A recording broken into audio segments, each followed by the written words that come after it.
ইতিহাসে সাক্ষী আছে আপনার মা আপনাকে নিজের জীবনের চেয়েও ভালোবাসেন, কিন্তু সেই মায়ের প্রতি আপনার কোনো ভালোবাসা নেই, সেই বাবার প্রতি আপনার কোনো ভালোবাসা নেই। আপনি নাফরমান, আপনি কত বড় নাফরমান, আপনি নিজেকে প্রশ্ন করুন, আপনি কত বড় নাফরমান। আমি যদি তোমাকে প্রশ্ন করি, আজ সারাদিন তুমি কাকে বেশি, কার জন্য বেশি দোয়া করেছ? তুমি বলবা। তোমাকে যদি প্রশ্ন করি মায়ের জন্য কয়বার দোয়া করেছ? তুমি বলবা একবারও মায়ের জন্য দোয়া করতে পারি নাই। আমি যদি তোমাকে প্রশ্ন করি আজ সারাদিন কয়বার, আজ একটা মাস চলে গিয়েছে, যারা মা আছেন বাবা আছেন আপনাদের সন্তানদেরকে ডেকে প্রশ্ন করবেন, বাবা আজ তো একটা মাস চলে গেল, আজ তো একটা বছর চলে গেল, কয়েকটা বছর চলে গেল, তুমি বলো তুমি কার জন্য দোয়া করেছ? তোমার মা আমি আমার জন্য দোয়া করেছ? তোমার বাবা আমি আমার জন্য দোয়া করেছ? সন্তান কি বলবে জানেন? আমি মা দুঃখের বিষয়, আপনার জন্য আমি দোয়া করতে পারি নাই, বাবা আপনার জন্য আমি দোয়া করতে পারি নাই। কি সন্তান আপনি জন্ম দিলেন, যেই সন্তান আপনার জন্য দোয়া করতে পারে না ওটা সন্তান হতে পারে না, ওটার মতো নাফরমান আসমানের নিচে জমিনের উপরে আর একটা হতে পারে না, ঠিক কিনা? যে সন্তান তার মায়ের জন্য দোয়া করতে পারে না ওটা কিসের সন্তান হলো? এই জন্য আমরা সবসময় মায়ের খেদমত করার চেষ্টা করব, মায়ের কাছ থেকে দোয়া নেওয়ার চেষ্টা করব।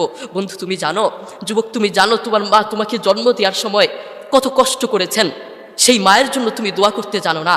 আমি আমার মাকে প্রশ্ন করেছি, আমার বাবা আমার দাদুকে প্রশ্ন করেছে, মা তুমি যখন দুই হাত তুলে কাঁদো, আপনারা দেখবেন মায়েরা মাঝে মাঝে চোখের পানি ছেড়ে দিয়ে চোখের পানি চোখ ফুলিয়ে তারা কাঁদে। আমি আমার মাকে প্রশ্ন করেছি, মা তুমি যখন দোয়া করো তখন তুমি বলো তুমি সবার আগে কার জন্য দোয়া করো? সেই মা কি বললেন জানেন? সেই মা কি উত্তর দিলেন জানেন? আরে বাপ তুই জানতে চাস, আমি যখন দোয়া করি, আমি যখন দুই হাত তুলে দোয়া করি, আমি আমার রোগের কথা ভুলে যাই, আমি আমার সমস্যার কথা ভুলে যাই, আমি সবার কথা ভুলে গিয়ে আমি যখন দোয়া করি আগে তোর জন্য দোয়া করি, আমার সন্তানের জন্য দোয়া করি। আল্লাহু আকবার। দেখেছেন মায়ের প্রতি আমাদের কোনো ভালোবাসা নেই। সেই মা আমাদের জন্য দেখেছেন কত কষ্ট করেন, সেই মা আমাদের জন্য সারা রাত দিন রাত 24 ঘন্টা আমাদের জন্য ভাবেন, কিন্তু সেই মায়ের প্রতি আমাদের কোনো ভালোবাসা নেই। আপনার মা আপনাকে জন্ম দেওয়ার সময় কত কষ্ট করেছেন আপনি জানেন? বর্তমান বিজ্ঞানীরা কি বলেছেন? বর্তমান বিজ্ঞানীরা বলেন একজন সুস্থ মানুষকে একজন জীবন্ত মানুষের হাত পা ধরে ভেঙে দিলে একজন জীবন্ত মানুষ যতটুকু কষ্ট পায় একজন মা তার চেয়েও বেশি কষ্ট পায় তার সন্তানকে জন্ম দেওয়ার সময়। আল্লাহু আকবার।